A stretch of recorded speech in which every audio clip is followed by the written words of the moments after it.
ओम श्री गणेशाय नमः। आप सभी का हमारे YouTube चैनल पर हार्दिक स्वागत है। आइए सुने गणेश जी की पौराणिक कथाएं। साथ में सुनेंगे धन समृद्धि प्रदान करने वाली, बरकत देने वाली माता अन्नपूर्णा की कथा।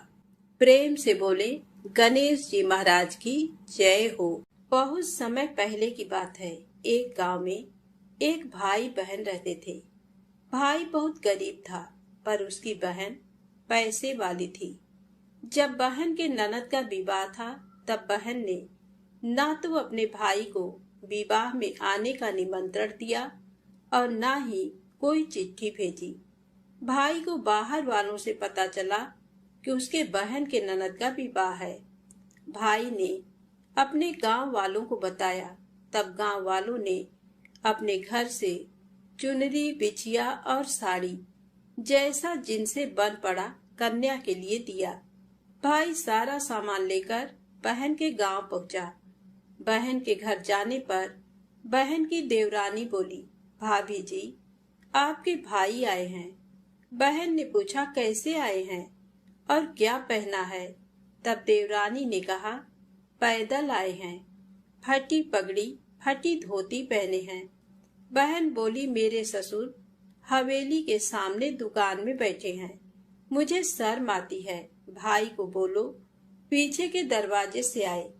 भाई के आते ही बहन ने भाई को एक कमरे में बंद कर बाहर से ताला लगा दिया। एक तरफ लड़की का विवाह हो रहा था, गाजे बाजे बज रहे थे, अतिथियों को भोजन कराया जा रहा था, और दूसरी तरफ भाई को कोई भी पानी तक पूछने वाला न था। तभी भांजे की बहू को दया आई और उसने दरवाजा खोल दिया। दरवाजा खुलते ही भाई वहां से भागा। 2 दिनों के भूखे प्यासे रहने के कारण उसे चक्कर आने लगे। रास्ते में एक गणेश जी का मंदिर था, वहां जाकर गिर गया और रोते रोते गणेश भगवान को अपनी व्यथा सुनाई और बोला, हे गणेश जी महाराज, आज मेरी गरीबी के कारण से मेरी सगी बहन ने मुझे धिक्कार दिया। घर जाने पर मेरी पत्नी, मेरे बच्चे जब पूछेंगे कि विवाह से क्या मिठाई लेकर आए हैं, तो मैं क्या जवाब दूंगा? तब गणेश जी को उस पर दया आ गई और गणेश जी भगवान बोले, मेरे बगीचे से ककड़ी और तरबूज तोड़कर ले जा। तब भाई ने ककड़ी तोड़कर झोला भर लिया और अपने घर गया। घर जाते ही बच्चों ने पूछा, पिताजी, बुआ के यहाँ से हम लोगों के लिए क्या लाए हैं? झोला खोलते ही छोटे तरबूज सोने के गेंद में बदल गए। बाकी तरबूज काटे तो उनमें से हीरे मोती निकले। पत्नी बोली, आप बहन के घर से इतना कुछ क्यों लाए? आपकी बहन ने हम लोगों को बहुत ज्यादा दे दिया है। भाई ने कुछ भी जवाब नहीं दिया। गणेश भगवान की कृपा से उनके दिन बदल गए। भाई का काम धंधा जोरों से चलने लगा। धीरे धीरे गहने, कपड़े, रहने के लिए मकान बन गए। पत्नी बोली, एक बार ननद जी को बुलाकर लाओ। भाई नए कपड़े, नए जूते पहनकर रथ में बैठकर बहन को लेने गया। देवरानी बोली, भाभी जी, आपके भाई आए हैं। बहन ने पूछा, कैसे आए हैं और क्या पहना है? तब देवरानी बोली, रथ में बैठकर खूब ठाट बाट से आए हैं। बहन बोली, मेरे भाई को बोलो कि हवेली के सामने से आए, मेरे ससुर, देवर, जेठ देखेंगे। भाई का बहन ने खूब स्वागत किया। भाई बोला, बहन, मैं तुम्हें लेने आया हूँ।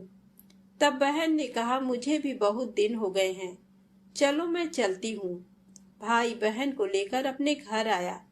भाई और उसकी पत्नी ने बहन का खूब आदर सत्कार किया। जो चीजें मांगी सब बनवा कर दिया। बहन बोली, भाई, मुझे एक जूती चाहिए। तब भाई ने मोची को बुलाया और कहा, मेरी बहन के लिए ऐसी जूती बनाओ जो मुंह से बोले। भाई ने बहन को बहुत सारा धन देकर विदा किया, पर अभी तक वह जूती नहीं आई थी। बहन रवाना होने लगी तभी मोची जूतियां लेकर आया। बहन के जूती पहनते ही जूतियां बोली, निर्धन भाई की पैसे वाली बहन, गणेश जी का बगीचा नहीं होता तो आज क्या करती। बहन तब भाई की पत्नी से पूछा, ये कहाँ से आवाज आ रही है। तभी भाई ने कहा, सुबह का समय है, कोई जीव जंतु बोल रहे होंगे। भाई ने घोड़े गाड़ी को जल्दी जाने को कहा। बहन के जाते ही पत्नी जिद करके बैठ गई कि जूतियां क्या बोल रही थी। तब पति ने अपनी पूरी आपबीती सुनाई कि कैसे बहन ने मुझे 2 दिन भूखा रखा, कमरे में बंद कर दिया था। भांजे की बहू ने दरवाजा खोला, तब मैं बाहर आया और गणेश जी के शरण में जा पहुंचा। गणेश जी की कृपा से हमारे दिन बदले हैं। उसने अपने पत्नी को सारी बात बताई। तब पत्नी बोली, अगर मुझे मालूम होता तो मैं आपकी बहन को कुछ नहीं देती। मेरा दिया हुआ सब कुछ वापस लेकर आओ। तब पति बोला, गणेश भगवान ने हमें सब दिया है। अगर वह मुझे भूखा प्यासा कमरे में बंद नहीं करती तो मैं गणेश भगवान के मंदिर में क्यों जाता। क्या मैं गणेश जी को अपना दुखड़ा सुनाता। तुम अपना मन मैला मत करो, अपने पर तो गणेश जी की कृपा है और किस चीज की कमी है। फिर दोनों गणेश जी के आगे झुककर प्रणाम करते हैं और जयकारा लगाया। हे गणेश जी महाराज, जैसी कृपा आपने गरीब भाई पर करी, वैसे ही अपने सभी भक्तों पर अपनी कृपा बनाए रखना। तो प्रेम से बोले, गणेश जी महाराज की जय हो। अब आइए सुने गणेश जी महाराज की अगली पौराणिक कथा। एक बार देवी तुलसी विवाह हेतु वर ढूंढने के लिए तीर्थ यात्रा पर निकली थी और ढूंढते ढूंढते वह गंगा किनारे पहुंच गई। उस वक्त गणेश भगवान गंगा किनारे तप कर रहे थे। उन्हें देखते ही देवी तुलसी उन पर मोहित हो गई और उनके मन में गणेश भगवान से विवाह की इच्छा उत्पन्न हुई। फिर देवी तुलसी ने गणेश जी के पास जाकर उनका ध्यान भंग कर दिया। आंखें खोलने के बाद गणेश भगवान के सामने देवी तुलसी खड़ी थी, लेकिन सामने एक स्त्री है, इसलिए अपने क्रोध को नियंत्रण में रखकर गणेश भगवान ने पूछा, आप कौन है देवी और मेरा ध्यान भंग करने का क्या कारण है। जवाब में देवी तुलसी ने अपने परिचय के साथ गणेश जी से विवाह की बात कर ली। उत्तर में गणेश जी बोले, देवी मैं ब्रह्मचारी हूँ, उस वजह से मैं विवाह नहीं कर सकता। अपने विवाह प्रस्ताव के लिए ना सुनने के बाद देवी तुलसी क्रोधित हो गई और उन्होंने गणेश जी को श्राप दे दिया कि उनका ब्रह्मचर्य टूटेगा और उनके 2 विवाह होंगे। इस बात पर गणेश भगवान भयंकर क्रोधित हो उठे, क्योंकि एक तो वह स्त्री है, इसीलिए ध्यान भंग करने पर भी गणेश जी ने कुछ नहीं कहा और इतनी विनम्रता से बात करने पर भी उन्हें श्राप दिया गया। फिर गणेश जी ने भी देवी तुलसी को श्राप दिया कि तुम्हारा विवाह शंखचूर्ण नाम के असुर के साथ होगा। एक देवी होकर भी उनका विवाह एक राक्षस से होगा। ये जानकर देवी तुलसी विचलित हो गईं और विनायक जी से इस कठोर श्राप से मुक्ति दिलाने की क्षमा याचना करने लगी। फिर गणेश जी को तुलसी देवी पर दया आ गई। वह बोले कि मेरा श्राप तो बदल नहीं सकता, वह तो सच होकर ही रहेगा, लेकिन अगले जन्म में तुम एक पेड़ बनोगी और भगवान महाविष्णु जी को अत्यंत प्रिय होगी।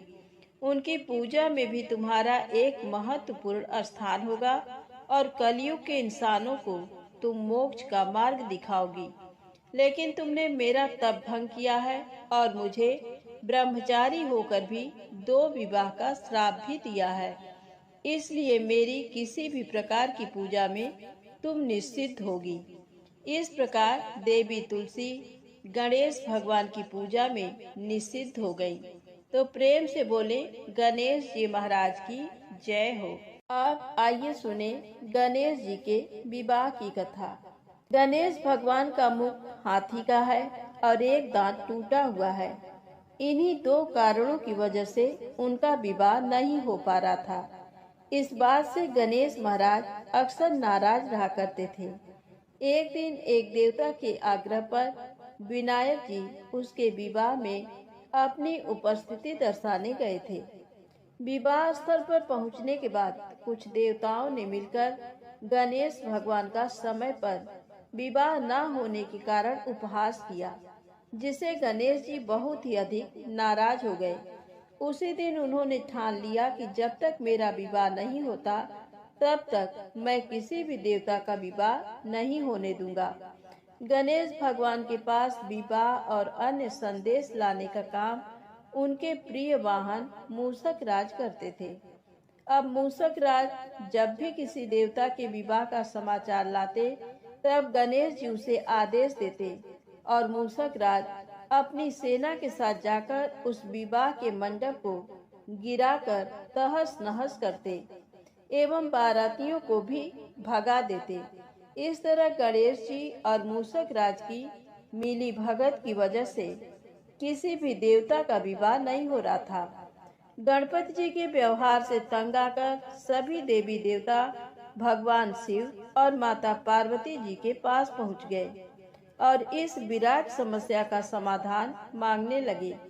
भगवान शिव और माता पार्वती ने कहा कि इसका हल तो आपको केवल ब्रह्मा देव जी के पास ही मिल सकता है।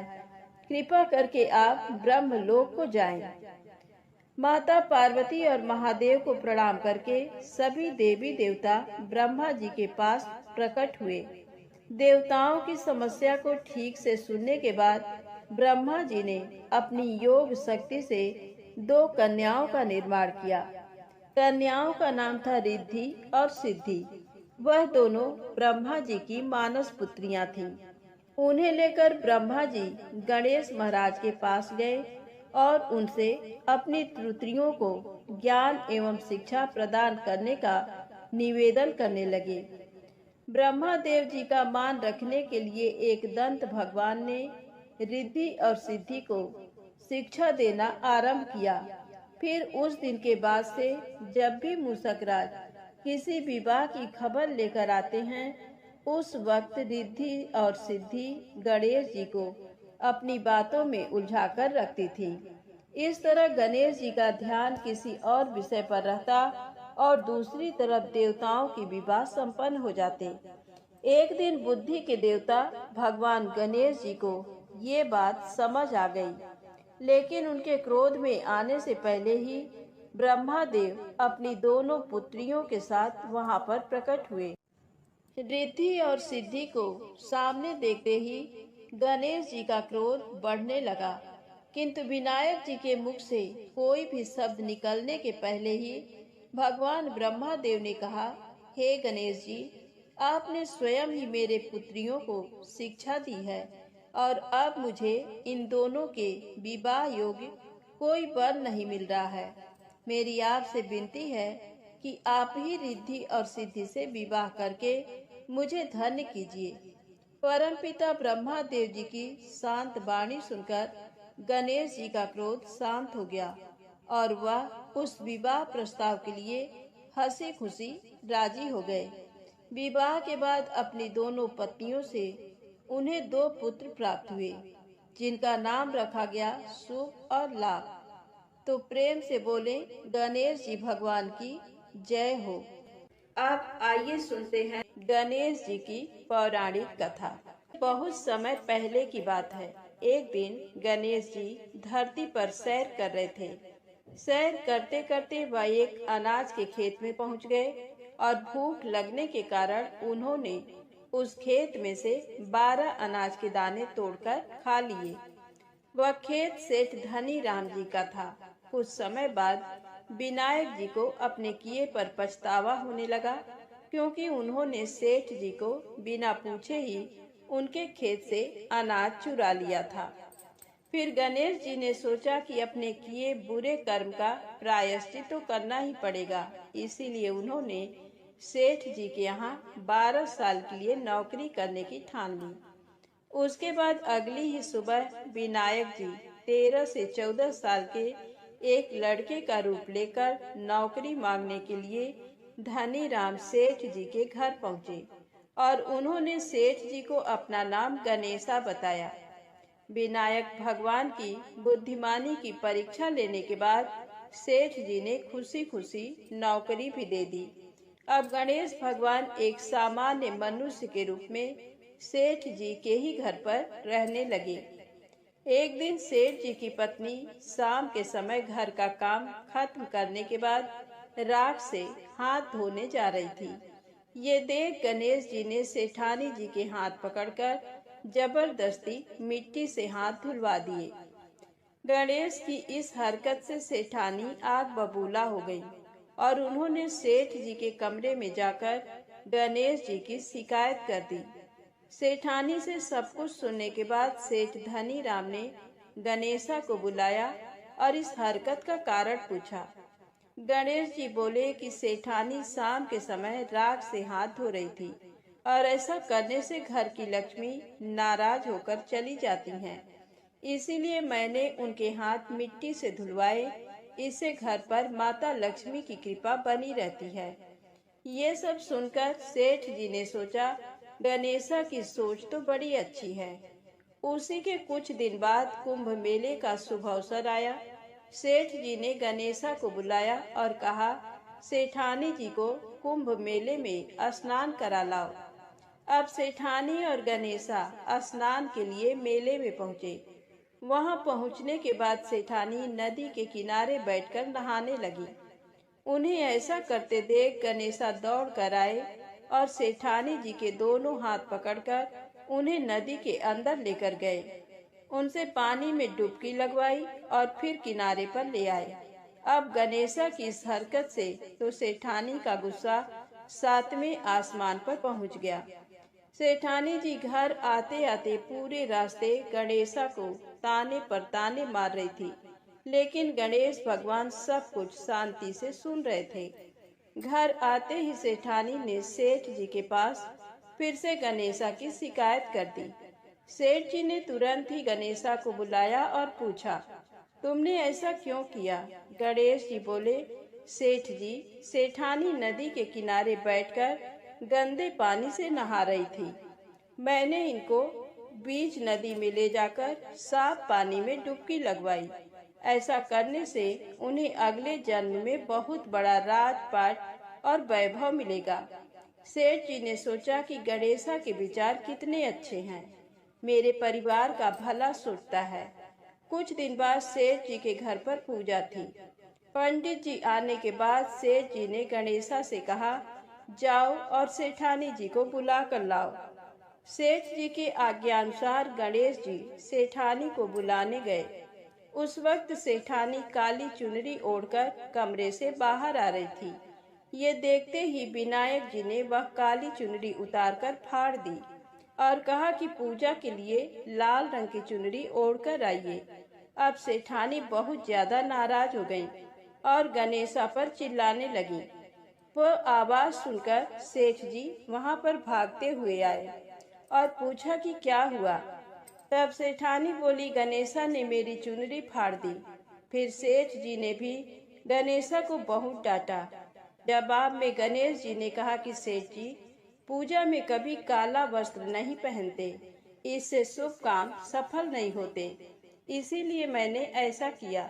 सेठ जी ने सोचा कि गणेश है तो बहुत ही समझदार। इसी तरह लीला रचाते हुए उसी घर में गणेश जी के 12 साल बीत गए। फिर एक दिन सेठ जी ने नया कारोबार शुरू करने से पहले घर में पूजा रखी थी। पूजा करते करते उनको याद आया कि पूजा की सामग्री में गणेश भगवान की मूर्ति तो है ही नहीं। तब उन्होंने अपने नौकर गणेशा को पूजा घर से भगवान विनायक जी की मूर्ति लाने के लिए कहा। गणेशा बोला कि मुझे ही मूर्ति समझकर पूजा में विराजमान कर लो, आपके सारे शुभ काम सफल हो जाएंगे। ये बात सुनकर सेठ जी गुस्सा हो गए और बोले, गणेशा, तुम अभी तक सेठानी से मजाक करते थे, अब मुझसे भी करने लगे हो। उत्तर में गणेश जी ने मुस्कुराते हुए कहा, नहीं सेठ जी, मैं मजाक नहीं कर रहा, मैं सत्य वचन कह रहा हूँ। इतना कहने के बाद नौकर गणेश ने अपना असली भगवान स्वरूप धारण कर लिया। साक्षात गणेश भगवान को सामने देखते ही सेठ और सेठानी उनके चरणों में लीन हो गए और उन्होंने अपनी पूजा संपन्न कर ली। उसके पश्चात गणेश जी देखते ही देखते अंतर ध्यान हो गए। बाद में सेठ और सेठानी को बहुत पछतावा होने लगा कि स्वयं भगवान हमारे घर नौकरी कर रहे थे और हमने उनके साथ कितना बुरा व्यवहार किया, उनसे बहुत सारा काम कराया। ये सोच सोचकर दोनों दुखी होने लगे। फिर उसी रात सेठ और सेठानी के सपने में गणेश भगवान प्रकट हुए और उन्हें समझाया कि मैंने 12 साल पहले तुम्हारे खेत से 12 अनाज के दाने बिना पूछे तोड़ लिए थे और उसी कर्म का दोष दूर करने के लिए मैं 12 साल से तुम्हारे घर नौकरी कर रहा था। अगले ही दिन से सेठ जी पर गणेश भगवान की माया हो गई। उनका व्यापार दिन दोगुना और रात चौगुनी तरक्की करने लगा। धनी राम सेठ जी के जीवन की काया पलट हो गई। हे गणेश जी महाराज, जैसी माया आपने धनी राम सेठ जी पर की, वैसी ही माया इस कहानी को पढ़ने वाले और सुनने वाले हर एक व्यक्ति पर करना। कथा अधूरी हो तो इसे पूरी करना और अगर हमसे कोई गलती हो गई हो तो उसे क्षमा करना। प्रेम से बोलें, गणेश जी महाराज की जय हो। आइए सुने धन समृद्धि प्रदान करने वाली माता अन्नपूर्णा की बड़ी ही दुर्लभ कथा। प्राचीन काल की बात है। पुरुषोत्तमपुर नामक ग्राम में एक बहुत धर्मात्मा सेठ जी रहा करते थे। उनके 5 पुत्र और एक सबसे छोटी पुत्री थी और उसका नाम गौरी था। सेठ जी का भरा पूरा परिवार था। सेठ जी ने अपने सभी 5 पुत्रों का विवाह कर दिया था और जब छोटी बेटी गौरी विवाह की योगी हुई तो उन्होंने उसका विवाह एक दूसरे नगर के अपने ही समान धनी परिवार में कर दिया। अब सेठ जी की पुत्री गौरी दुल्हन बनकर जिस घर में गई, वहां उसका पति अपने माता पिता का इकलौता पुत्र था। अब गौरी बड़े ही प्रसन्नता पूर्वक अपने ससुराल में रहने लगी। गौरी बड़ी ही सदाचार, गुणवान तथा रूपवती थी। एक दिन की बात है, जब 1.25 महीना हो गया, तब सास ने गौरी को रसोई संभालने के लिए दे दिया। रसोई की सारी बातें समझा दी। गौरी अपने सासू माँ का पांव छूकर रसोई में प्रवेश करती है। तब सास ने कहा, बहू, रोज सुबह जल्दी उठकर पूजा पाठ करके रसोई में प्रवेश करना, फिर खाना बनाना। रोटी बनाते समय पहली रोटी गाय को, अंतिम रोटी कुत्ते को बनाना मत भूलना। इस प्रकार सास ने गौरी को सब कुछ समझा दिया। गौरी 4 लोगों के लिए खाना बनाती है और खाना बनाकर अपने पूरे परिवार को खिलाती है। जब अंत में खुद खाने के लिए बैठी, तब वह देखती है कि उसके लिए तो रोटी बची ही नहीं। अब क्या करे? वह चावल, दाल और सब्जी खाकर पानी पी लेती है। अब जब शाम होती है, तब गौरी ने सुबह से ज्यादा आटा लगाया और रोटी सब्जी बनाकर रख देती है। जब रात्रि में सब लोग खा लेते हैं, तो फिर से जब गौरी खाने के लिए बैठी, रोटी का डब्बा खोलती है तो उसमें एक भी रोटी नहीं थी। ये देखकर उसे बड़ा ही आश्चर्य होता है कि उसने तो सुबह से भी ज्यादा आटा लगाया था, लेकिन रोटियां बची ही नहीं। अब वह सिर्फ सब्जी खाकर पानी पीकर सो जाती है।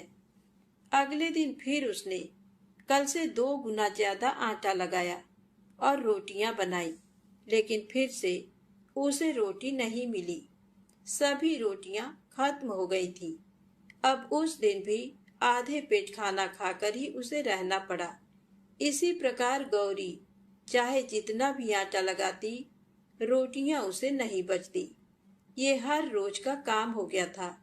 वह सोचने लगी, आखिर कौन नहीं चाहता कि मैं रोटियां नहीं खाऊं, मेरा पेट ना भरे।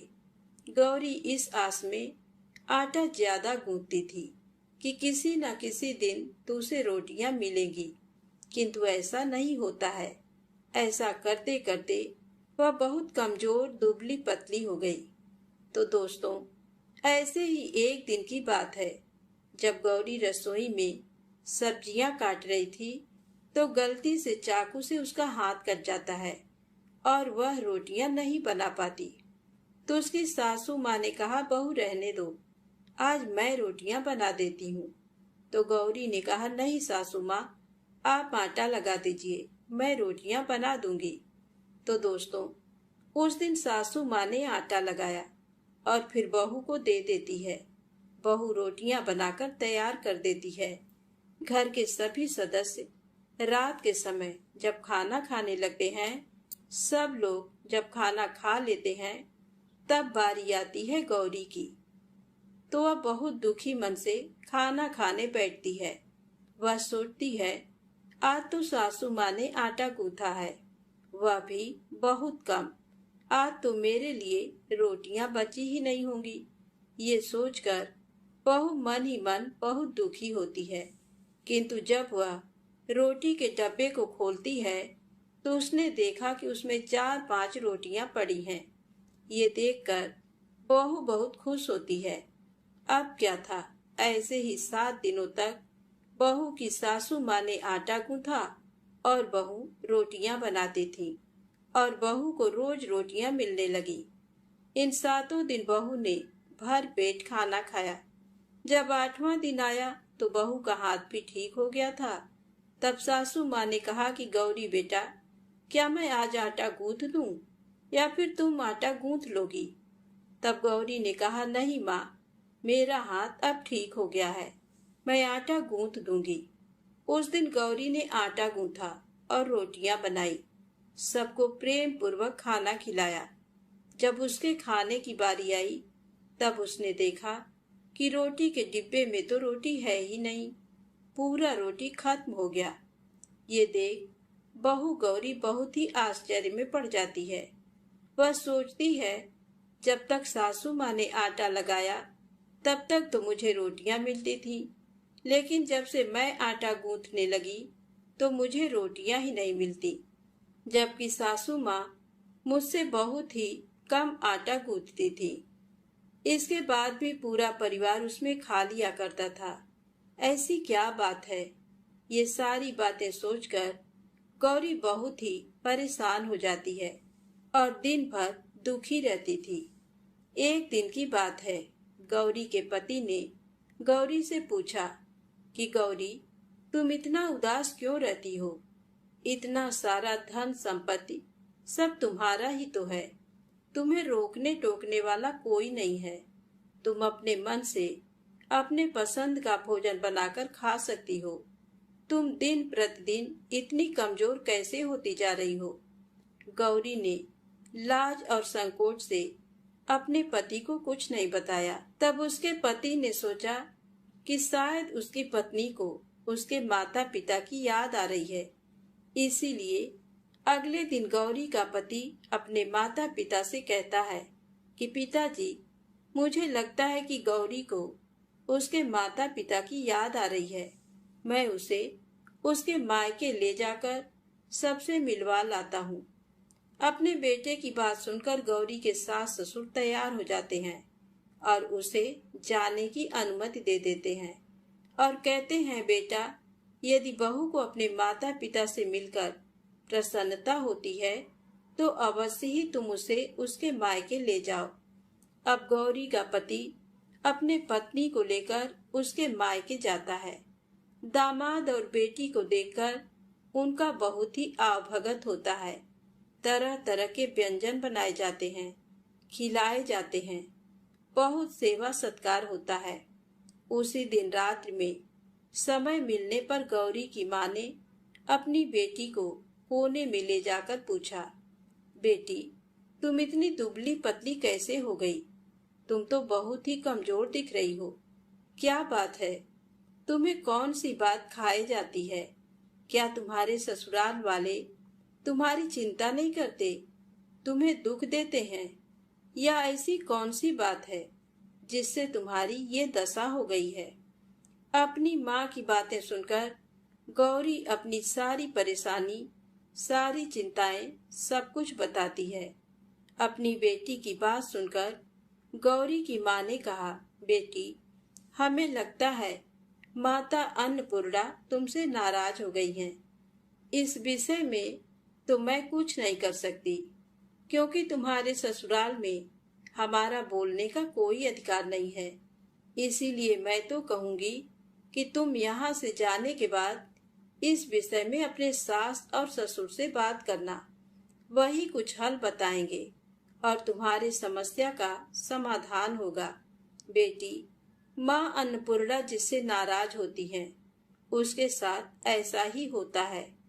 अब अपनी माँ की बातें सुनकर गौरी निश्चय करती है कि वह सारी बातें अपने सासू माँ से कहेगी। अब जब सुबह का समय होता है तो गौरी अपने माता पिता से विदाई लेकर अपने ससुराल आ जाती है। ससुराल आने के बाद वह अपने सास ससुर और पति से सारी बातें कह सुनाती है। वह कहती है, माँ जी, जब से मैंने रसोई संभाला है, मैं खाना बनाती हूँ, तब से मुझे एक भी दिन रोटियां नहीं बचती। मैं बिना खाए ही सो जाती हूँ। किसी किसी दिन पानी पीकर सो जाती हूँ। किसी किसी दिन चावल सब्जी खाती हूँ। रोटी तो मुझे मिलती ही नहीं है। और माँ जी, आपको याद है, मेरा हाथ कटा था, तब आप उस समय आटा गूंथा करती थी, और वह भी बहुत कम। फिर भी मुझे रोटियां बचा करती थी और मैं भर पेट खाना खाती थी। लेकिन अब जब मेरे हाथ का घाव ठीक हो गया, तब से मैं फिर से आटा गूंथने लगी और रोटियां बनाने लगी। अब मुझे फिर से रोटियां नहीं बचती। मैं आधे पेट ही खाना खाती हूँ। अपनी बहू की बातें सुनकर सास को सब कुछ समझ में आ गया। उसने कहा, बहू, ये शायद मेरी ही गलती है।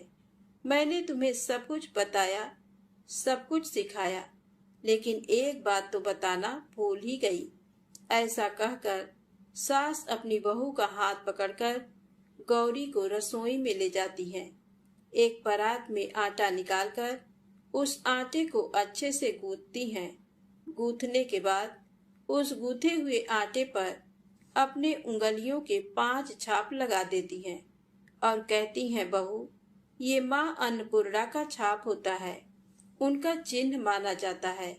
आटा लगाने के बाद कोई भी स्त्री इस तरह छाप लगाती है तो उसके घर में बरकत होती है। इसका अर्थ ये है कि माँ अन्नपूर्णा की कृपा सभी परिवार वालों पर बरसे और कोई भी सदस्य भूखे पेट ना सोए।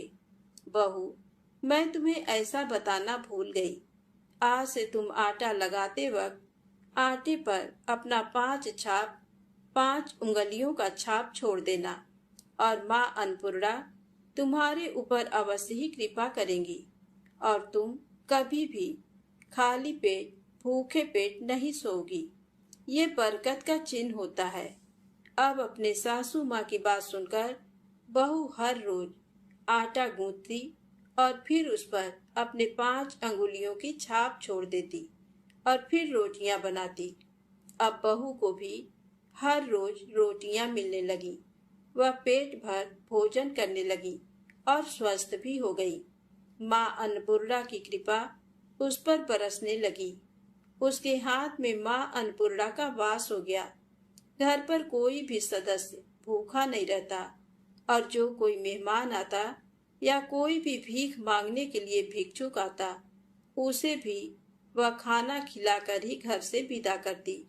इस प्रकार बहू के ऐसा करने से उसके घर में बरकत होने लगी, अन्न की वर्षा होने लगी। तो दोस्तों, आटे को कूटकर उस पर 5 उंगलियों का छाप लगाना हमारी पुरानी परंपरा है।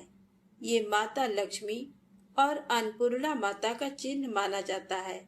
ऐसा करने से माता अन्नपूर्णा सदा प्रसन्न रहती हैं और घर वालों पर अपनी कृपा दृष्टि बनाए रखती हैं। हमारे पूर्वजों से लेकर अब तक ये परंपरा चली आ रही है। सभी माताएं बहनें अपने 5 अंगुलियों की छाप आटे पर अवश्य ही लगाती हैं और माँ अन्नपूर्णा से प्रार्थना करती हैं कि सबका पेट भरना, सबका कल्याण करना और घर में अन्न धन की वर्षा करना। तो प्रेम से बोले, अन्नपूर्णा माता की जय हो। ओम नमः शिवाय। जय माता दी, जय भोलेनाथ।